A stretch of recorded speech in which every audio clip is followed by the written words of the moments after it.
The crystal chandeliers of the Grand Bellezza Hotel cast golden light across marble floors, where Chicago's elite mingled in designer gowns and tailored suits. Dante Romano sat alone at table 7, a glass of scotch untouched before him, his dark eyes scanning the charity gala with practiced indifference. At 38, Dante had perfected the art of looking relaxed while staying lethal. His Tom Ford suit cost more than most people's monthly rent, but it was the way he carried himself, the quiet authority, the danger lurking beneath expensive fabric, that made people instinctively step aside when he moved through a room. He checked his Patek Philippe. 2 more hours of playing the legitimate businessman before he could return to his real empire, the one built on shadows and silence. That's when he saw her. A little girl, maybe 8 years old, with dark braids and a navy blue dress that had been carefully pressed but couldn't hide its age. She was weaving through the tables with desperate determination, tears streaming down her face, clutching something against her chest. Dante's instinct was to look away. Children were complications, liabilities, weaknesses that could be exploited. But she was walking straight toward him. Emma stopped at his table, her small chest heaving with suppressed sobs. Up close, Dante could see her eyes were red and swollen, her hands trembling as they gripped what he now recognized as a school program. "Please, sir," her voice cracked. "I know this is crazy, and I know you don't know me, but can you be my dad? Just for tonight?" Dante froze. In his 20 years navigating Chicago's underworld, he'd faced down rival bosses, federal investigators, and men with guns pointed at his head. He'd negotiated million-dollar deals and ordered actions he'd never speak of. He'd stared death in the face more times than he could count. But this 8-year-old girl asking him to pretend to be her father? That completely shattered his composure. "Kid, I think you've got the wrong—" "Please." Emma thrust the program at him. "It's the daddy-daughter dinner at Lincoln Elementary. It starts in 40 minutes.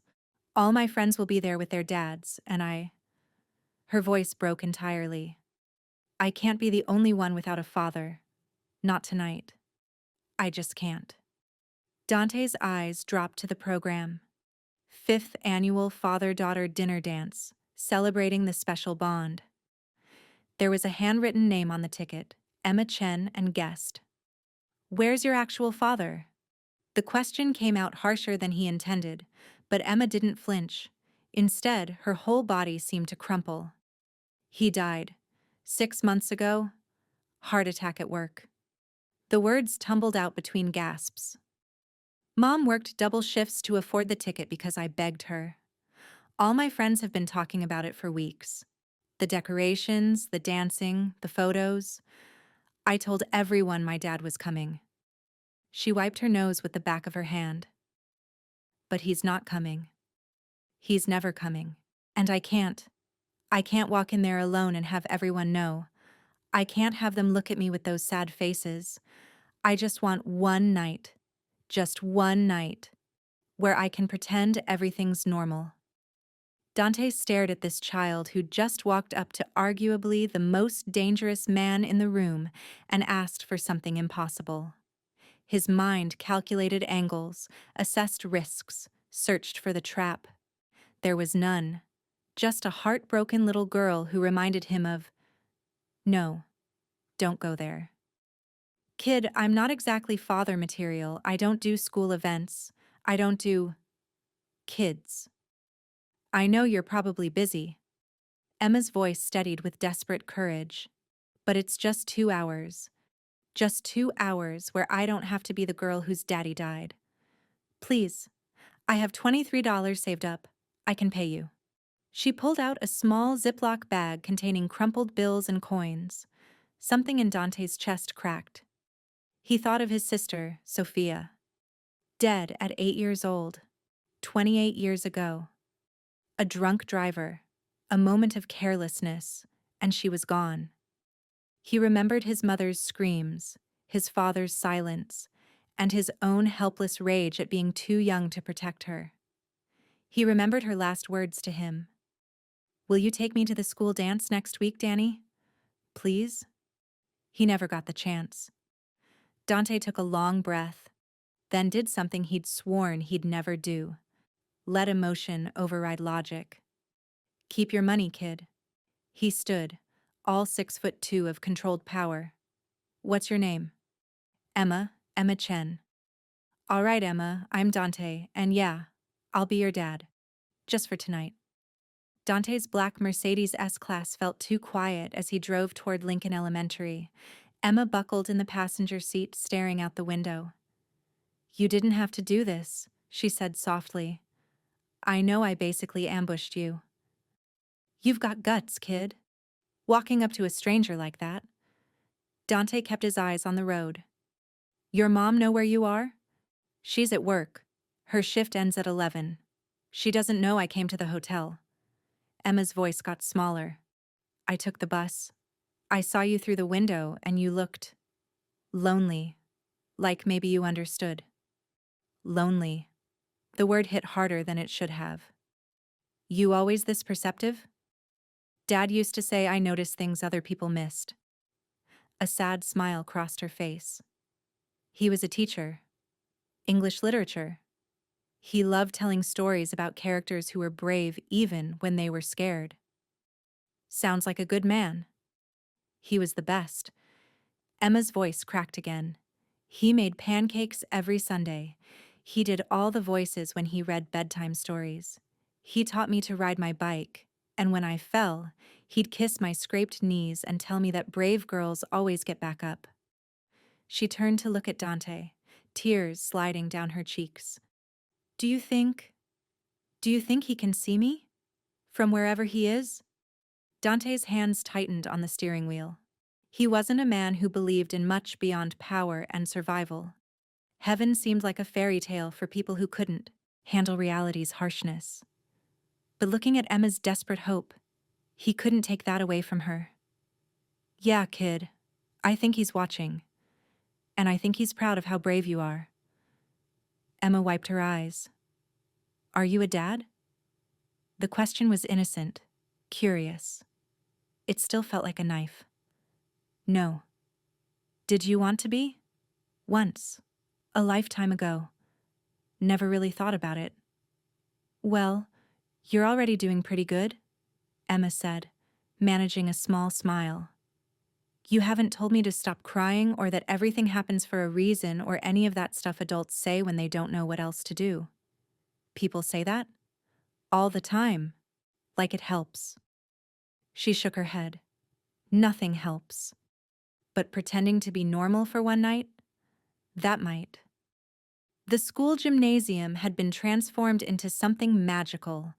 White string lights draped across the ceiling, round tables with blue and silver centerpieces, a small stage where a DJ was setting up equipment. Fathers and daughters were streaming in, laughter and excited chatter filling the air.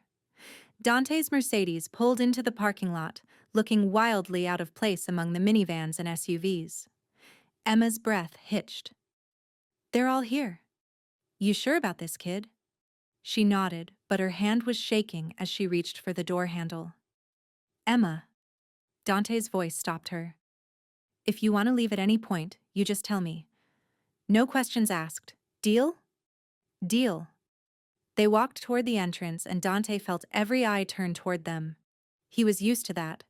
The weight of attention, the instinctive recognition that he was dangerous.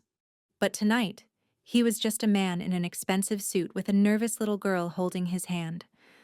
Her hand was so small in his. Fragile, trusting. "Don't let her down," something whispered in the back of his mind. "For once in your miserable life, don't let her down." "Emma, you made it." A blonde girl in a pink dress rushed over, followed by a man who was clearly her father. Khakis, polo shirt, dad sneakers, the whole package. "Is this your dad?" The girl looked up at Dante with wide eyes. "He's really tall." "Yeah." Emma's voice was steadier now. This is my dad, Dante." The word dad from her lips hit him harder than expected. The other father extended his hand. Mike Patterson, nice to meet you. Emma's in class with my daughter, Sophie. Dante shook his hand, careful to moderate his grip. Men in his world measured each other through handshakes. Too weak meant vulnerability, too strong meant aggression. Here, he just needed to be normal. Dante Romano, good to meet you. First time at one of these events? Yeah, first time. Mike grinned. They're pretty great. Fair warning, the dancing portion is awkward for everyone, but the kids love it. As Mike and Sophie moved on, Emma looked up at Dante. You okay? Should be asking you that. I'm okay now. She squeezed his hand. Thank you for coming. Activity 1. The craft table. They sat at a table covered with construction paper, markers, glue, and glitter. The assignment? Create a picture frame and write what you love most about your dad. Dante picked up a marker, utterly out of his element. Around him, daughters were chattering happily, fathers were helping with glue sticks, and everything felt startlingly normal. I'm not exactly crafty, kid. That's okay, just make it from your heart. Emma was already drawing, her tongue poking out in concentration. Dante looked down at the blank frame. When was the last time he'd created something instead of destroying it? When had he last done something innocent? He started sketching. To his surprise, muscle memory from childhood art classes kicked in. He drew a simple scene, a father and daughter holding hands under stars. That's beautiful, Emma whispered, looking over. It's rusty. No, it's perfect. She showed him hers. She'd drawn Dante, his dark suit, his serious expression, but she'd added something unexpected. Angel wings. Why the wings?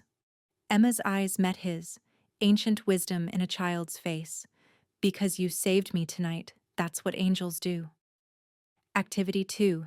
The father-daughter dance. The DJ announced the first slow dance. Frank Sinatra's The Way You Look Tonight filled the gymnasium. Dante had danced before, at weddings of associates, at galas where appearances mattered. But this was different. Emma was looking up at him with nervous excitement, and all around them, fathers were leading their daughters onto the floor. I don't really know how to dance with an 8-year-old. Just hold my hands and sway. That's what Dad used to do when I stood on his feet. Want to do that? Emma nodded. She stepped onto his Italian leather shoes, and Dante held her hands as they swayed to the music. He used to sing this song, Emma said quietly. Really off-key. Mom would laugh and tell him to stop, but he'd just sing louder. Tell me about him, about your dad. As they danced, Emma talked. About David Chen, English teacher and devoted father. About his terrible jokes and his love of old movies. About how he'd wake up at 5 a.m. to make her favorite breakfast before school. About how he'd never missed a parent-teacher conference or a school play. He sounds like he loved you very much. He did. Emma's voice wobbled. Sometimes I forget what his voice sounded like. That scares me. What if I forget everything? Dante looked down at this brave little girl standing on his shoes, fighting not to cry in a room full of people. You won't forget. You know why? He spoke quietly, just for her. Because he's in everything you do. In your courage when you walked up to a stranger and asked for help. In your kindness when you smile at other kids. In your strength when you keep going even though it hurts. That's him. That's his love still living through you. Emma's composure broke. She buried her face against his suit jacket and cried silently as they swayed to Sinatra. Dante held her, this child who wasn't his, and felt something he'd buried decades ago, the desire to protect something innocent, to be something other than what he was. Around them, other fathers and daughters danced, oblivious to the Mafia boss holding a heartbroken little girl as she grieved her father. But one person noticed.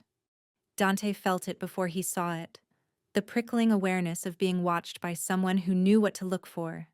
His eyes found the man immediately. Leather jacket. Scanning the room too carefully. Hand near his waistband. Alessandro Moretti's enforcer. One of them, anyway. Shit. Alessandro ran the south side. They had an understanding. Dante controlled the north and west.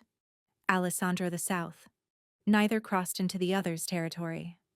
But Alessandro was ambitious, always looking for leverage, and Dante had just given him some. The song ended. Dante kept his expression neutral, but his mind was already calculating exits, vulnerabilities, how fast he could get Emma out if this went wrong. Emma, I need you to do something for me. She looked up, sensing the change in his tone. What's wrong? Nothing's wrong, but I need you to go to the bathroom. Take your time. Wash your hands. Fix your hair. Whatever. When you come back, we'll get some of that cake you were eyeing. But, please, kid, trust me. Emma hesitated, then nodded. She headed toward the bathroom, glancing back once with worried eyes.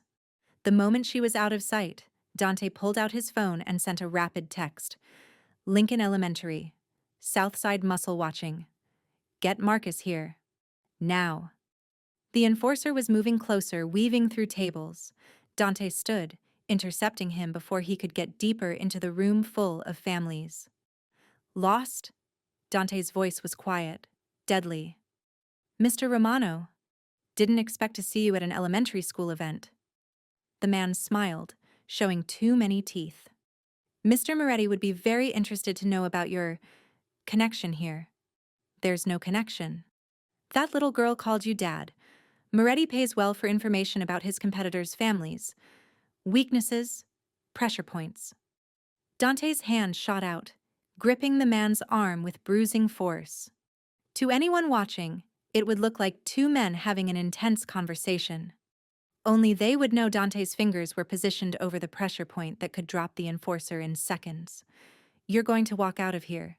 You're going to tell Moretti you were mistaken. I was never here. And if anyone from the South Side comes near this school or that little girl ever again, the understanding between territories ends. Am I clear? You're threatening a war over some random kid? I'm promising a massacre if you don't walk away. The enforcer's eyes widened. He'd heard the stories. Dante Romano didn't bluff. When he made promises, they were kept in blood. Understood. Good. Now leave before I change my mind about letting you walk out. The man left quickly, and Dante's phone buzzed. Marcus. Outside, 6 men positioned, your covered. Dante took a breath, forcing the adrenaline down, rebuilding the mask of the normal dad at a school event. Emma returned from the bathroom. Everything okay? Everything's perfect. Let's get that cake. The evening continued. They ate cake. They took photos at the backdrop. Dante looked uncomfortable in every single one, Emma beaming beside him. They did the group activities. To everyone there, they looked like any other father-daughter pair. But as the night wore on, Dante noticed Emma getting quieter, her smiles becoming forced, her laughter a bit too brittle. The final activity was announced. Daughters, share your favorite memory with your dad. Girls rushed to the microphone, eager to tell stories. Sophie Patterson talked about her dad teaching her to swim. Another girl described a fishing trip. A third shared about building a treehouse together. Emma sat frozen at their table. You don't have to go up, Dante said quietly. I told Sarah I would. I promised I'd share a story about my dad. Her hands were clenched in her lap. But I can't. Because if I talk about him, everyone will know. They'll know he's gone. They'll look at me with those awful sad faces. And tonight, we'll be ruined. Her breathing was getting faster, more shallow. Emma? I see Jessica over there with her dad, and they're laughing, and he's here. He's really here. And I hate that I'm jealous. I hate that I'm angry at her for having what I don't. What kind of person does that make me? A normal one, kid. You're allowed to feel all of that. No, Emma stood abruptly. I need air. She rushed toward the exit and Dante followed, catching up with her in the hallway outside the gymnasium. Emma collapsed against the lockers, sliding down until she was sitting on the floor, knees pulled to her chest, finally letting go of the composure she'd been clinging to all night. I want my dad back, she sobbed. I want my real dad. I don't want to pretend anymore. I don't want a substitute or a stand-in or someone playing dress-up. I want my dad. The grief poured out of her in waves, months of trying to be brave, of comforting her mother, of pretending she was okay when teachers asked how she was doing. Dante lowered himself to the floor beside her. This man in a $5,000 suit sitting on the hallway linoleum next to a heartbroken 8-year-old. He didn't tell her it would be okay. He didn't offer platitudes. He just sat there, letting her cry. After several minutes, Emma's sobs quieted to hiccups. I'm sorry, she whispered. I'm sorry I dragged you into this. I thought I could pretend. I thought I could make it through one night without falling apart. Emma, look at me. She raised her red, swollen eyes. Your dad isn't coming back. And that's not fair. It's not right. It's the worst kind of wrong, and no amount of pretending will change it. Dante's voice was rougher than usual. But here's what is true. He loved you. Every single second he had with you, he loved you. And that love doesn't disappear just because he's gone. How do you know? Because I see it. In the way you talk about him. In the way you remember his pancakes and his terrible singing and how he made you feel safe. That's all still here. Dante tapped her chest gently. He built a home inside you, and nobody can take that away. It hurts, Emma whispered. I know, and it's going to hurt for a long time, but Emma, you're going to be okay. Not today, maybe not tomorrow, but eventually. You're going to wake up one morning, and the first thing you think about won't be that he's gone. You'll think about homework, or what's for breakfast, or some stupid thing your friend said, and you'll feel guilty for that. But that's healing. How do you know? Dante was quiet for a long moment. I lost someone too, a long time ago, someone I couldn't protect. Your daughter? My sister. She was 8. Your age. The words came out before he could stop them. Sophia. She was supposed to come to a school dance, and I promised I'd take her. But she died before I got the chance. Emma's hand found his. I'm sorry. Yeah, me too. Dante looked down at their joined hands. But Emma, your dad didn't leave you on purpose. He would have moved mountains to stay. And tonight? Tonight I think he sent someone to make sure you weren't alone. He sent you? Maybe. Or maybe you found me. Either way, here we are. Emma leaned her head against his shoulder. Can I tell you something? Anything. When you were dancing with me just for a second, I forgot. I forgot he was gone. I just felt safe. Like how I used to feel when Dad was here. She looked up at him. Thank you for giving me that. Even if it was just pretend. It wasn't pretend, kid. Not for me. The dinner ended. Dante and Emma walked back to his car, her hand in his, her earlier storm spent. She looked exhausted, but calmer. Where do you live? Emma gave him an address in a neighborhood Dante knew well. Working class, mostly immigrant families, the kind of place where people worked 2 jobs to make rent. The drive was quiet. Emma dozed against the window, and Dante found himself driving more carefully than usual, taking turns gently so he wouldn't wake her.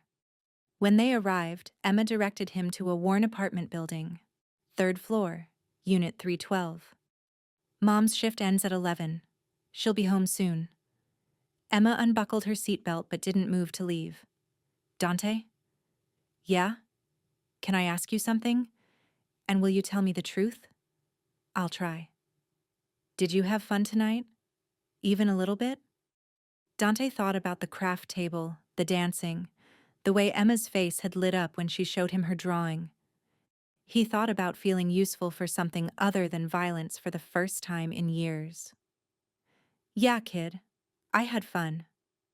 Emma smiled. Good. Because even though I fell apart, tonight was still one of the best nights I've had since Dad died, and that's because of you. She leaned over and hugged him. Quick, fierce, grateful, then scrambled out of the car. Wait. Dante reached into his jacket and pulled out his wallet. He extracted a business card, plain, just a phone number, and handed it to her. If you ever need anything, and I mean anything, you call that number. Doesn't matter what time, what day. You call, I answer. Deal? Emma took the card, eyes wide. Really? Really? Even if it's not an emergency? Like if I just needed to talk? Especially then. Emma clutched the card like it was precious. Thank you, Dante, for everything. She ran into the building and Dante sat in his car, watching until he saw a light come on in a third-floor window. He should leave. He'd done what he promised, given her one night of normalcy. His debt was paid. But he found himself reaching for his phone instead. Marcus? Yeah, it's me. I need you to get information on a family. Emma and Maria Chen, Lincoln Elementary area. He rattled off the address. Quietly. And I want to know about their financial situation. Medical bills, debt, whatever. Everything. Boss, are we moving into new territory? Just do it. Dante ended the call and stared at the lighted window. What are you doing? He asked himself. You can't save every sad kid in Chicago. You're not a hero. You're not even a good man. But Emma's voice echoed in his head. Angel wings. Because you saved me tonight. Dante was about to start the engine when the building's front door opened. A woman emerged, moving with the exhausted gait of someone who'd worked a double shift. Maria Chen was in her mid-30s, wearing scrubs, her dark hair pulled back in a ponytail. She had Emma's eyes, that same resilient sadness. She stopped dead when she saw the Mercedes. Then her eyes went to the license plate. She approached cautiously, and Dante rolled down the window. Are you the man who took Emma to the dinner? Dante Romano. Yeah, that was me. Maria's eyes filled with tears. She just told me what happened, what she did. I'm so sorry. I had no idea she went to that hotel. I would never have. She's a brave kid. And smart. She's 8. She shouldn't have to be brave. Maria wiped her eyes. I tried so hard to make tonight work. I picked up extra shifts to afford the ticket. But I couldn't get off work early enough to take her myself, and I thought she understood. She did understand. That's why she found her own solution. By ambushing a stranger? What if you had been... Maria stopped, really looking at Dante for the first time. At his expensive suit, his cold eyes, the car worth more than she'd earned in years. Who are you? Just someone who was in the right place at the right time. No. Maria's voice was firm. Men who drive cars like this and wear suits like that aren't just randomly at charity galas. Men like you don't take strange little girls to school dances out of kindness. So I'm asking again, who are you, and what do you want from my daughter? Dante respected her immediately. Despite her exhaustion, despite her circumstances, she was protecting her child. You're right. I'm not a good man. I'm probably the last person who should have been within 50 feet of a school event. But your daughter looked at me and saw something I'm not, and for 2 hours, I tried to be that thing. He pulled an envelope from his jacket. This is for Emma, for her future. Maria took it, opened it, and her face went white. There has to be $50,000 here. 53. Should cover college, maybe trade school if she wants. Whatever she needs. I can't accept this. It's not for you. It's for her. Why? Maria's voice broke. Why would you do this? What do you want? Dante was quiet for a long moment. I lost my sister when she was Emma's age. I couldn't protect her, couldn't save her. And I've spent 30 years being angry about that. He looked up at the lighted window. Tonight, your daughter reminded me what it feels like to do something good, to be someone's answer instead of someone's problem. That's worth more than any amount of money. Maria was crying openly now. I work 60-hour weeks. I try so hard to be enough, mother and father both. But I can't be everywhere. I can't give her everything she needs. And the guilt is, you're doing everything right. Emma knows she's loved. That's what matters. She drew a picture of you, showed it to me the second I walked in. She called you her angel dad. Maria smiled through tears. I don't know what you did tonight, Mr. Romano, but you gave my daughter something I haven't seen in 6 months. Hope. Dante felt that crack in his chest widen. She deserves a good life. She does. And I'm going to make sure she has one. Maria clutched the envelope. Thank you. I know you said you're not a good man, but tonight you were. Tonight you were exactly what we needed. She turned to leave, then stopped. Would you want to come up? Just for a minute? I'm sure Emma would love to say goodnight. Every instinct screamed at Dante to say no, to drive away, to put distance between himself and this family before he did what he always did, destroyed something good. But he heard himself saying, yeah, just for a minute. The apartment was small but clean, lived in, filled with photos and Emma's artwork on the refrigerator. A couch that had seen better days, a TV playing Jeopardy on mute, the smell of jasmine tea. Emma was sitting at the kitchen table in her pajamas, the school photo from tonight displayed in a frame she'd made. Dante. She jumped up. You came upstairs. Your mom invited me. That okay? More than okay. Emma grabbed his hand, pulling him to the table. Look, I finished our frames. This one's mine. She showed him the picture frame with his angel-winged drawing. Inside was the photo of them dancing. And this one's yours. She handed him the frame he'd made, the father and daughter under stars. Emma had put a photo inside, the two of them at the craft table, both concentrating on their work. You should keep it, Emma said. So you remember tonight. I don't think I could forget tonight if I tried, kid. Maria made tea, and they sat at the small kitchen table, the Mafia boss, the exhausted nurse, and the little girl who'd brought them together. Emma talked about the dinner, about the other kids, about how Sophie Patterson's dad had told a really bad joke that made everyone groan. She was animated, alive in a way Maria hadn't seen in months. She hasn't talked this much since. Maria's voice trailed off. Since David died. Emma finished quietly. You can say it, Mom. It's okay. I just don't want to make you sad. I'm already sad. But tonight I was happy and sad at the same time. Is that weird? No, baby. That's perfect. Dante's phone buzzed. Marcus. Boss, we've got movement. Moretti's people asking questions about Lincoln Elementary. Want me to send a message? Dante typed back. Make it clear. That school is off limits. Permanently. Use whatever force necessary. He looked up to find Emma watching him. Do you have to go? Soon. But not yet. Emma nodded, accepting this. Will I see you again? The question hung in the air. Maria looked at Dante, trying to read this dangerous stranger who'd shown her daughter unexpected kindness. Dante knew what he should say. That tonight was a one-time thing. That he'd go back to his world, and Emma would go back to hers, and they'd both be safer for it. But he looked at Emma's hopeful face, at the angel wings she'd drawn, at the photo in the frame she'd made for him. Yeah, he heard himself say. Yeah, kid. You'll see me again.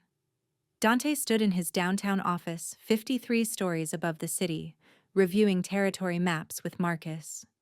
The Moretti situation is handled, Marcus reported. I had a very clear conversation with Alessandro. Lincoln Elementary and the Chen family are explicitly off limits. He wasn't happy, but he accepted the terms. Good. Boss, can I ask, why are we protecting some random kid?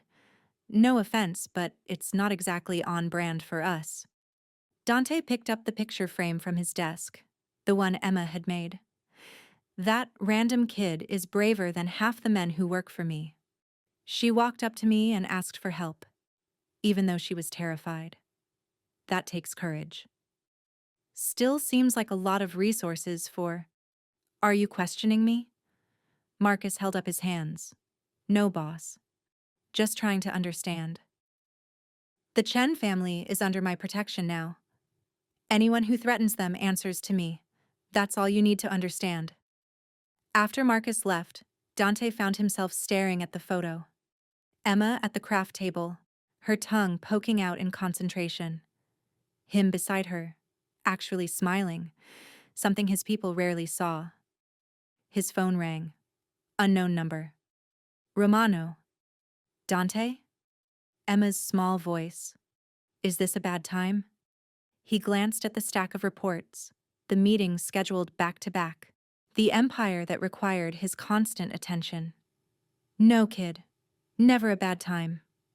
What's up? I wanted to say thank you again. And to tell you that I used your business card for show and tell at school today. Dante felt his blood run cold. Emma, that card was supposed to be private. Don't worry. I didn't show anyone the number. I just told everyone that a really important businessman took time out of his busy schedule to take me to the dinner. Mrs. Patterson said it was very inspiring. Your teacher knows about this? Everyone knows. You're kind of famous at Lincoln Elementary now. Emma laughed. Sophie's dad asked if you were a movie producer or something because of your fancy car. I told him you were in business. Smart kid. I learned from the best. Emma's voice got quieter. Mom used the money. She paid off Dad's medical bills. She says now she can work normal hours and be home for dinner. She cried for like an hour when she went to the bank. That's good, Emma. That's what the money was for. I know. But I wanted you to know what it means. It means Mom doesn't come home exhausted every night. It means she smiles more. It means we can breathe again. She paused. You changed our lives, Dante. You don't have to keep checking on us or anything. You did enough. More than enough. Emma? But I hope you do. Check on us, I mean. Because I think you're lonely too. And maybe we could be friends? Dante looked around his office. Leather and glass and steel. Expensive and cold and utterly empty. Yeah, kid, we can be friends. Really? Really? Okay, good.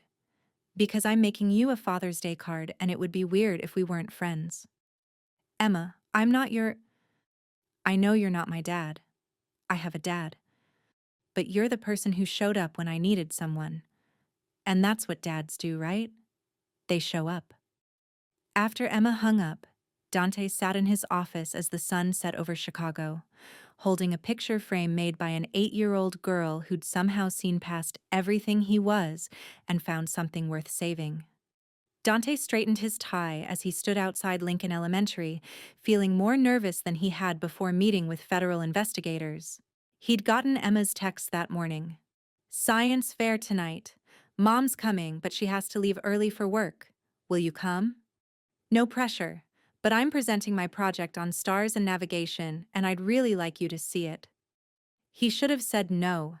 In 6 months, he'd already crossed too many lines, attending Emma's birthday party, taking her and Maria to dinner twice, helping Emma with her math homework over video calls. Each interaction pulled him further from the world he knew and deeper into something he didn't understand, but he'd learned he couldn't say no to Emma. He walked into the gymnasium, now decorated with science fair displays. Students stood nervously by their projects as parents and teachers circulated. He found Emma at Station 17. Her display board was covered in drawings of constellations, explanations of ancient navigation techniques, and a working model of a sextant she'd built from cardboard and a protractor. She was explaining it to an elderly couple when she saw him. Her face lit up like sunrise. "Dante! You came! Told you I would, kid." The elderly couple moved on, and Emma practically vibrated with excitement. "Do you want to see my project? I called it Finding Your Way Home: How Sailors Used Stars to Navigate." For the next 20 minutes, Dante listened to Emma explain celestial navigation with passion and precision. She'd done her research, built working models, and even included personal reflections about how her dad used to point out constellations and tell her that no matter where she went in life, the stars would help her find her way home. He said the North Star was constant, it never moves. So if you ever get lost, you just find the North Star, and you can figure out where you are. Emma's eyes were bright. "I like that. The idea that something stays constant even when everything else changes." "Your dad sounds like he was a wise man." "He was." Emma smiled. Sadness and joy mixed together. "But I'm learning to remember the good things without crying every time. That's progress, right?" "That's more than progress. That's healing." A woman with a clipboard approached. The science teacher, Mrs. Warren. "Emma, you're up for judging in 10 minutes. Oh, hello. You must be Mr. Romano. Emma's told us so much about you." "All good things, I hope." "She says you're the person who taught her that asking for help is strength, not weakness. That's a valuable lesson." Mrs. Warren smiled. "Are you staying for the awards ceremony?" "If that's okay with Emma." "More than okay," Emma said quickly. An hour later, Dante sat in the bleachers next to Maria Chen, watching as Emma bounced nervously on stage with the other finalists. "She worked so hard on this project," Maria whispered. "Stayed up late researching, redoing her models when they didn't work right. It was the first time since David died that I've seen her passionate about something. She's a special kid." "She is. And you've been good for her." Maria turned to look at him. "I know who you are, Mr. Romano. I'm not naive. I asked around after that first night. I know what people say about you." Dante's jaw tightened.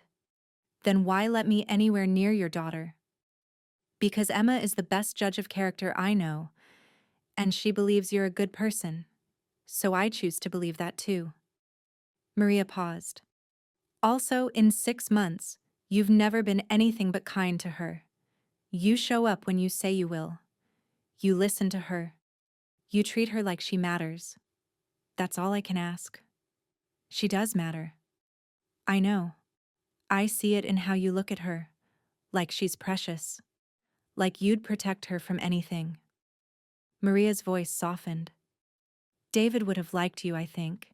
He always said the measure of a person isn't where they come from, but how they treat people who can't do anything for them." Before Dante could respond, the principal stepped to the microphone.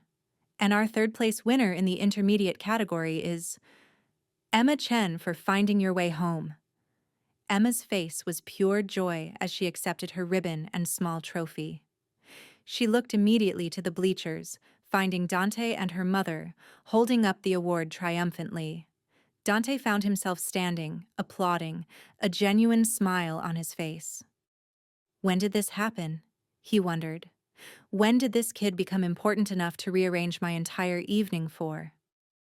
But he knew the answer. It happened the moment she'd asked him to be her dad for one night, and he'd said yes. They went to a diner to celebrate. Emma's choice. She wanted a chocolate milkshake and fries, and she wanted to put her trophy on the table where everyone could see it. "Third place is amazing, Em," Maria said. "I'm so proud of you." "I wanted first," Emma admitted. "But Mr. Rodriguez's volcano was pretty epic, and Sarah's project on renewable energy was really smart." "You know what place you got in my book?" Dante leaned back in the booth. "First. Easy." Emma grinned. "You're biased." "Absolutely. That's what happens when you're someone's. He trailed off. Angel dad? Emma supplied helpfully. That's what I call you to my friends. My angel dad who shows up when I need him.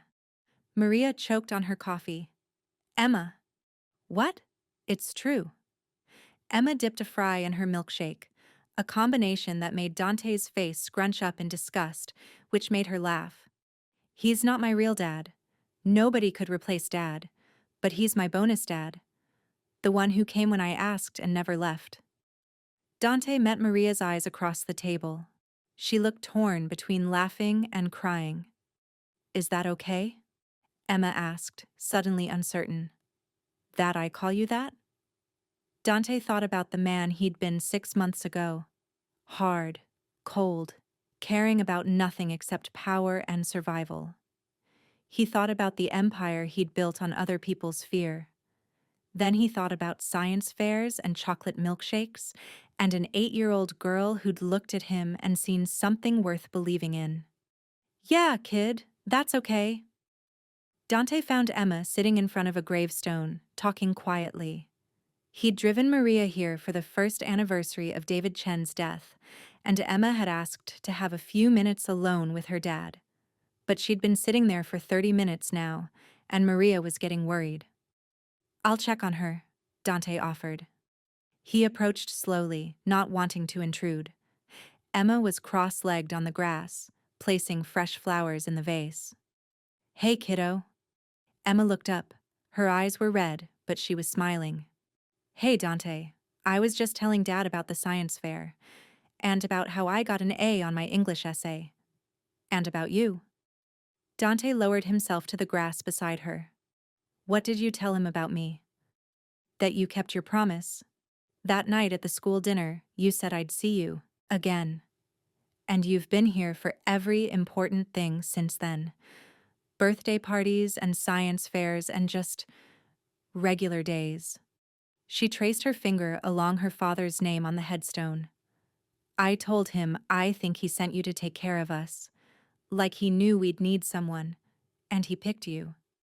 Your dad had good taste then. Emma laughed softly. I also told him that I'm okay, that I'm sad he's gone, and I miss him every single day, but I'm okay. That Mom's okay.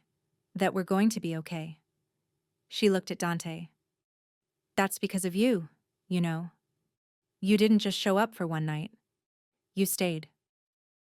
Nowhere else I'd rather be, kid. Emma leaned her head against his shoulder. Do you think he knows? Dad? Do you think he knows how much you've helped us? Dante looked at the gravestone, David Chen, beloved husband and father, 1982-2024, and thought about the man who'd raised Emma to be brave and kind and willing to ask a stranger for help. Yeah, I think he knows. And I think he's glad.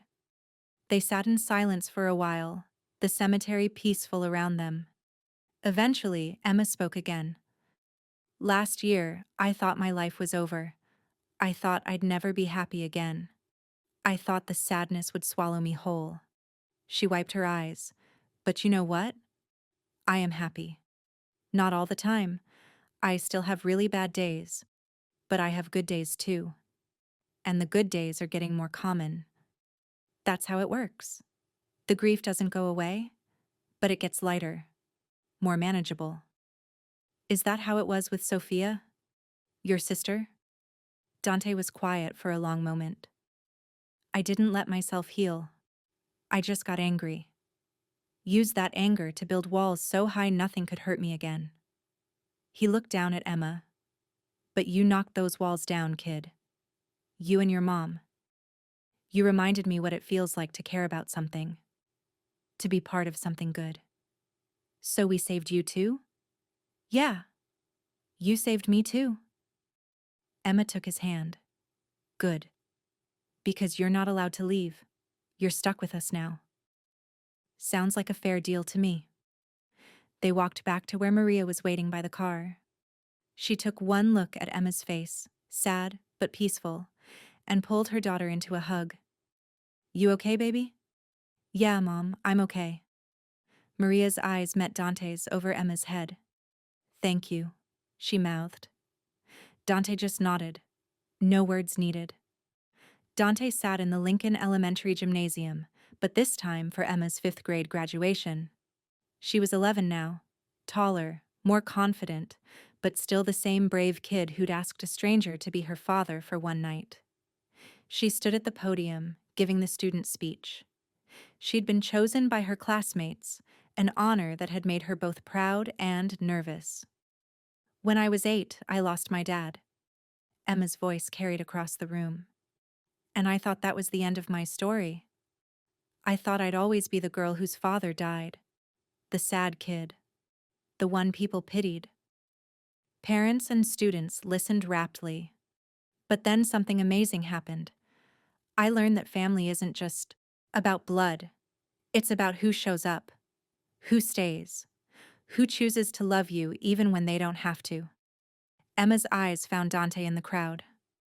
I learned that asking for help isn't weakness, it's courage. And that sometimes, the people who save you are the ones you least expect. Maria, sitting beside Dante, squeezed his hand. So as we graduate and move on to middle school, I want us to remember something. We're going to face hard times. We're going to lose people and struggle and feel alone. But we're never really alone. There are people out there, maybe strangers, maybe friends, maybe family, who are waiting to help us. We just have to be brave enough to ask. The gymnasium erupted in applause. Emma stepped down from the podium, her teachers congratulating her, her friends hugging her. She made her way through the crowd and threw her arms around Dante. Did you like it? It was perfect, kid. You were perfect. I meant every word, especially the part about you. Later, at the celebration dinner, Emma chose Italian naturally. Dante watched Emma laugh with her mother, watched them make plans for summer, watched this family that had somehow become his family. His phone buzzed. Marcus. Boss, we need you downtown. Territory issue. Dante looked at the message, then at Emma animatedly telling a story, then back at the message. He typed, "Handle it. I'm with family." He turned off his phone entirely. Emma noticed. Everything okay? Everything's perfect. Dante? Emma's voice was serious now. Can I ask you something important? Always. Next year, there's a Father's Day event at my new school. It's a breakfast thing. Would you come? As my dad? Dante felt that familiar crack in his chest, the one that had started 3 years ago when a little girl asked him an impossible question, and he'd said yes. Yeah, kid, I'll come. Really? Because I know you're busy and… Emma? Dante held her gaze. 3 years ago, you asked me to be your dad for one night. Best decision I ever made was saying yes. So yeah, I'll come to the Father's Day breakfast, and the science fair, and graduation, and whatever else you need me for. Even my wedding someday? Emma teased. Especially your wedding. Gotta make sure whoever you choose is good enough for you. Nobody's good enough for me. I'm amazing. That you are, kid. That you are. Maria laughed, tears in her eyes. David would love this. He'd love that Emma found you, that she was brave enough to ask for help when she needed it. I'm the lucky one, Dante said quietly. She reminded me what it means to be human, to be more than what I was. Emma raised her glass of soda. To dads. The ones we're born with, and the ones we find. Maria raised her water. To family, however it comes to us. Dante raised his scotch. To the brave little girl who walked up to a stranger and changed his life. They clinked glasses. The nurse, the Mafia boss, and the girl who'd brought them together. Later that night, Dante sat in his penthouse, looking at the photos on his phone. 3 years of Emma's life. Birthday parties and school events and quiet dinners. 3 years of becoming someone different than he'd been. He looked at the frame on his desk, the one Emma had made that first night. The angel wings she'd drawn. His phone buzzed. Emma, thank you for coming tonight. You're the best bonus dad ever. Love you. Dante stared at those last two words. In his world, love was weakness. It was leverage. It was danger. But sitting there, looking at a picture frame made by an 8-year-old girl who'd seen something good in him when no one else could, he realized something. Love wasn't weakness. It was the only thing that had ever made him strong. He typed back, "Love you too, kid. See you next week."